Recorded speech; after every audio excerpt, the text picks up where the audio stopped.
If you're thinking about living in Bellingham, Washington, it's helpful to get a sense of what the numbers might look like if you were to buy a house over there. So we're going to look at a real mortgage quote on this house in Bellingham listed at $1.25 million. And we're going to look at two different scenarios. We're going to look at a quote for two different scenarios. One where you're able to bring about 40% down for the down payment, and one where you're able to bring about 70% down. And we're going to walk through the quote, and we're going to look at what your monthly payment might be. We'll look at how much cash you'll need to bring in all in to close the deal with your closing costs and your down payment. And then we'll talk about how much income it would take to qualify for the loan in both of those scenarios. This is a real mortgage quote that we'll be looking at. My name is Landon Buto. I work with Cleveland Street Mortgage based in Bothell, Washington. And so this is a real quote that we're pulling. It should give you a really good idea of what to expect. It's not going to be exact numbers. It's not an advertisement for the rate that you're going to get. It's not an exact rate that you're going to end up with. But it should give you an idea of what you're going to be looking at in terms of a ballpark, and it'll give you some understanding of why the numbers are what they are, hopefully a little bit more so than what you might get from a mortgage calculator online. So let's go ahead and look at the quote. So real quick, before we get into the numbers themselves, there's a few assumptions behind the quote that I'm making. Again, every time you get a mortgage, your pricing, your interest rate, all the factors are determined by a lot of different factors beyond just what your down payment is. So a few of the key ones that I wanted to address real quick is your credit score, which we're using 760 to create these quotes. Generally, if you're close to that, then it's not going to be drastically different. If you are significantly below, if you're in the 600s, and then definitely if you're below 620, then it's going to be pretty significantly different. But if you're close to this, then it's not going to be drastically different.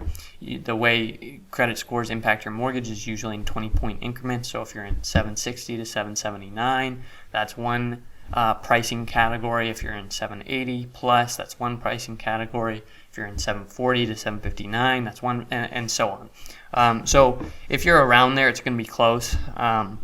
But I am assuming 760. And then I'm also assuming that you are not a first-time home buyer, which generally that's going to be more impactful if you have mortgage insurance. Because if you are a first-time home buyer and you have mortgage insurance, then you can typically get reduced rates on that mortgage insurance. But if you're not a first-time home buyer and you have mortgage insurance, you won't have access to those reduced rates on your mortgage insurance. So that's more impactful there. However, it sometimes does have an impact on your pricing otherwise on your interest rate. So those are some of the main assumptions behind this. Let's go ahead and look at the exact numbers. So on the on the left here, this is the 70% down scenario. And on the right, this is the 40% down scenario. So I'll just walk through the numbers here in this scenario with the 40% down first. And then we'll come back and we'll walk through the 70% down. I hope it's helpful to look at both. If you want, you can. I'll put chapters in the scroll bar below, and you can skip to the one that fits you better, and just get a sense of what the numbers are and why they are what they are. But let's start with the 40% down. So monthly payment is the big number up top here, $6,125. It's a hefty monthly payment, and the reason should be pretty obvious.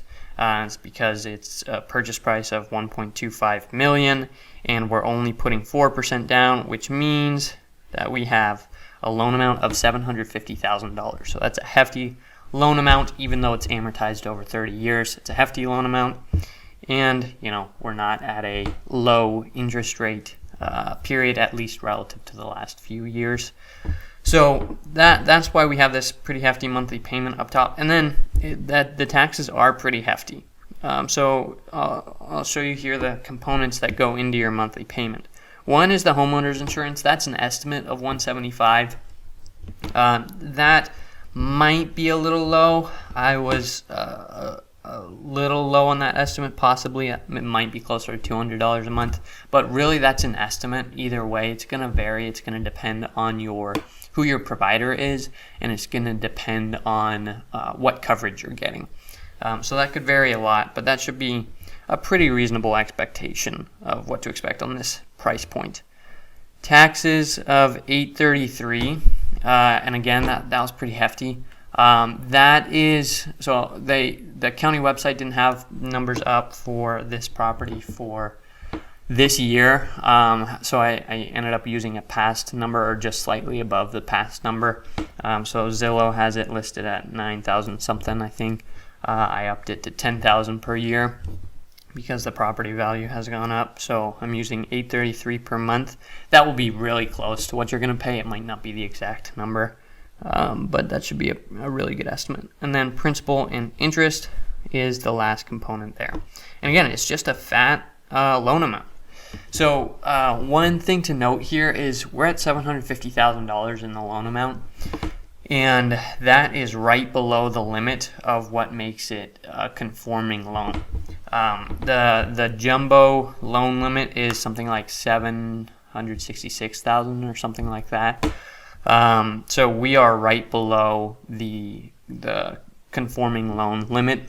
Anything above that and you'd be a jumbo loan, which typically means higher pricing, higher interest rates. So those are your components, and again, the principal and interest is just a function of this loan amount and the interest rate of 7.25. That's not the exact rate you're going to get, but it's a pretty good estimate of where we're at here in mid-April. Next section I want to point out here is points and credit. So your interest rate is, anytime you come to get a loan, there's not just one interest rate that you could get. There is a sheet of interest rates that are available to you based on your borrower profile, based on your credit score, your down payment, all of that. And each interest rate is affected by how much points or credit you're putting towards it. So points are a fee you can pay up front to get a lower interest rate. And credit is the opposite of that. Credit, you can take, the lender will give you a credit towards your closing costs, a cash credit towards your closing costs, if you are willing to take a higher interest rate. So this is showing 1,410, and it's a little bit annoying that it won't show right at zero, but that's just the way lenders price their rates on their rate sheet. So when we're pulling a quote, it's never going to be right at zero, and with a large loan amount, the distance to zero is going to be pretty significant on the closest to 0 point. So this is 1,410 of points technically, which means if you were at 0 points, this rate would be slightly higher. But in the context of moving the needle with the interest rate, for this loan amount, it would take a significant amount of points to move the needle at all with your interest rate. It'd probably take several $1,000s to see any impact, and then probably $10,000, $20,000, $30,000 to see a significant reduction of the interest rate. So this is pretty close to zero, even though I know it is 1,410. So that will show up in your closing costs here, and that's the next section to point out. Your closing costs of $16,134. Again, that's going to be high because the purchase price is high, $1.25 million, and the loan amount is high, $750,000. And your closing costs are dependent on several factors, but they're always going to be impacted by your loan amount and by your purchase price. So the higher your loan amount and purchase price, the higher your closing costs. And so this is going to be, as far as the average home buyer, pretty much as high as you might see this, unless you're paying heavy points. Points show up in the closing costs as well. So $16,000 is obviously on the higher side, but that's reflecting the points here and just a high loan amount and a high purchase price. Closing costs are made up of your whatever costs go into the loan, costs it takes to get the house, fees involved in that process. That's one component, but then also the other component is prepaids, which are costs you will be paying on an ongoing basis. They're not additional costs involved in getting the loan. They're costs you will be paying on an ongoing basis. They're part of your mortgage in a sense, but in order to get set up initially, you have to put some of those into escrow ahead of time. So that's closing costs, and then your down payment of what are we on this one? 40% down plus your closing costs, added all together, comes out to $518,654. So that's what you have to bring in order to see this monthly payment in order to close the loan here. We'll talk about qualifying. How much income would it take to qualify in 1 second. Let's pop over to the other scenario and walk through that, and then we'll come back and talk about qualifying for both. All right, here's the 70% down scenario, and pretty quickly you can see the monthly payment is $3,566, which is obviously way lower than the monthly payment over here. So any significant difference in your down payment on this on this purchase price, this high of a purchase price, any significance on your down payment is going to quickly make a big difference on your monthly payment because it's reducing the loan amount significantly. So 30% down difference on a $300,000 house, on a $500,000 house isn't going to make quite as big of a difference, but that's what's going on here. So $3,566, and again, taxes and insurance, if you skip this section, taxes and insurance are dependent on the house. This is an estimate here. Homeowners insurance, that might be a little bit low. It might be closer to $200 a month. I'm less familiar with this price point of a house in terms of what the homeowners insurance should be to expect, but that should be a pretty good number to count on. That's just going to depend. It's going to vary a lot. It's going to depend on your actual provider, who your company is, and it's going to depend on how much you're getting covered, what your coverage is. So that could vary a lot, but that should be a pretty good estimate for now. And then taxes, $833. This should be a really good estimate. It's not the exact number. I couldn't find that on the county website for this property for this year. However, this is just taken the last year and then added a little bit to it for appreciation. So $833 a month is a pretty good estimate, which obviously is pretty high, which is contributing to this monthly payment. And then the last component is principal and interest, which is a function of your loan amount down here, $375,000, and your interest rate right here, 7.25. Again, 7.25, obviously on the higher side for where we've been at for the last few years. I'm making this video in mid-April, and this is a pretty good estimate for where we're at in terms of interest rates right now. This is not an exact rate. It's going to depend on what your profile and the exact day you end up getting it, so it's not an advertisement for that rate, but it's a pretty good estimate for where we're at mid-April. And this section right here, points or credit. If you want a lengthier explanation on that, go back to here. But basically, points are a fee you can pay up front in order to get a lower interest rate, and credit is the reverse of that, where you tell the lender, I will take a higher interest rate if you give me some cash to cover my closing costs. So this is showing $705, which, yes, it's $700. It's not zero. However, as far as making a difference on your interest rate, $700 at this price point is not going to have much of an impact on your interest rate. It takes several $1,000s at this loan amount in order to have an impact on your interest rate, a significant impact. So if you want more of an explanation on why this isn't just zero, you can come back to this section where I was talking about it back here, and if you missed that initially. Other closing costs, $14,570. Again, two components to your closing costs.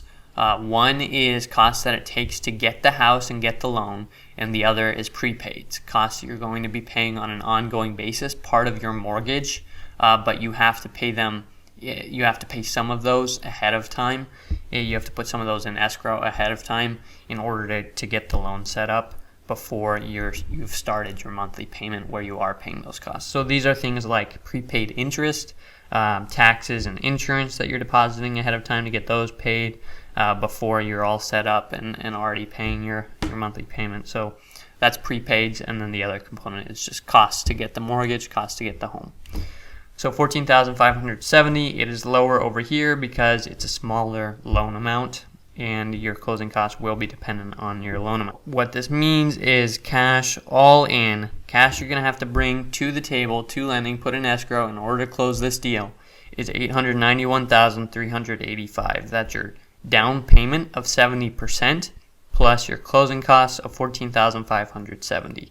So you're just shy of $900,000 there, and that gets you a monthly payment that looks something like this here. I would guess if you are at this point, if you are buying a house like this, you probably have a decent sense of what you could afford and what you can qualify for. How that works. Would a lender give you this loan? However, mortgage is confusing, and just because you've done it before doesn't mean you remember all the details. So I'm going to walk through how much income would it take to qualify for this loan, how much income would it take to qualify for this loan. So the way lenders determine what you can qualify for is they look at your debt to income ratio, which is your total monthly debts divided by your gross monthly income. And your total monthly debts is your monthly payment. The monthly payment you're trying to take on. They say, okay, they're trying to take on this monthly payment. Let's add that to any other monthly debts you have. Credit card debt, student loan debt, car debt, anything else you have. Add that all together and divide it by your gross monthly income, which is your income before taxes. And if that number is less than 50%, then you will qualify for the loan for the most part under conventional loans. It's very similar with FHA. The number is slightly different. The calculation is the same, but this number is slightly different. And then with VA, it's pretty significantly different the way they calculate qualifying. But with conventional, this is how it works. If you're less than 50%, for the most part, they'll give you the loan. If you're over 50%, or if you're at 50%, you will not qualify for the loan. Now, determining this number can sometimes be pretty tricky, and that's pretty much the job of lenders, of loan officers, is figuring out what we can use as far as your income. If you're salaried and you just make a base salary and that's the biggest chunk of your income, then typically that's pretty straightforward and we can use all of it. But if you have any other pay structure, commission, if you're self-employed, if you have variable hours and you're paid per hour, but you have variable hours, whatever, any other pay structure or stocks or things like that, there are ways, that's all usable if it meets certain guidelines, if it meets certain rules. So in order to determine this number, if it's salary, it's pretty straightforward. If it's any of those other things, it gets pretty complicated, and that's where talking to a loan officer is super helpful. If you've gone through that before, if you've experienced challenges like that before, I'd be curious to hear about them in the comments, because there are always different income scenarios that come up, and it's always interesting to hear about. So let's talk about what income it would take based on that rule to qualify for each of these scenarios. So this one, in order to qualify for that 70% down scenario, you'd have to be making $7,132. Let me check that. Okay, yep, that's correct. And then that is something like $85,000 a year. I just saw the number and I forgot what the exact number is, but it's something like $85,000 a year. It's a little over that. So you'd have to be making a little over $85,000 a year of qualifying income in order to qualify for this loan. Then over here in this scenario, you'd have to be making $12,250 per month. This is per month, this is per year. And per year, that's going to be something like a little over, 144 plus 12 times 250 is, let's just say, 147,000 per year. So something like 147,000 per year in order to qualify for this loan over here. Again, these are obviously probably going to be, especially obviously this one, not a first-time home buyer coming in, not someone with low income. That's not what this is for. Obviously, it's a $1.25 million house. So those are obviously on the higher side, especially this one. If you've got some equity in a house and you can bring this cash to the deal, then this might be doable for a lot more people. I know Bellingham is an appeal in that it's close to Seattle if you have family around here, but it's not the same prices. So you can still get over here if you have family. It's not probably something you can commute for work, but you can stay in the general area and get something a little bit more affordable. So I know that's an appeal. It's a beautiful area, obviously. If you want to get a quote on a house that you are looking at specifically, or if you want to just talk about your income and talk about how much house you could qualify for in general, or just get the process started and start asking questions, or if you just have worked with a lender before and it wasn't a great experience, we do loans in Washington and Idaho, so either location, we're licensed there, and we work hard to serve as good advisors and make it a great experience. You can check out our website below. All of our contact information is in the description below, and you can see what past clients' experiences have been like. If you are curious, there's a video linked in the description there as well. You can check that out to see what it's like to work with us. If it seems like a good fit, please do reach out. We would love to work with you.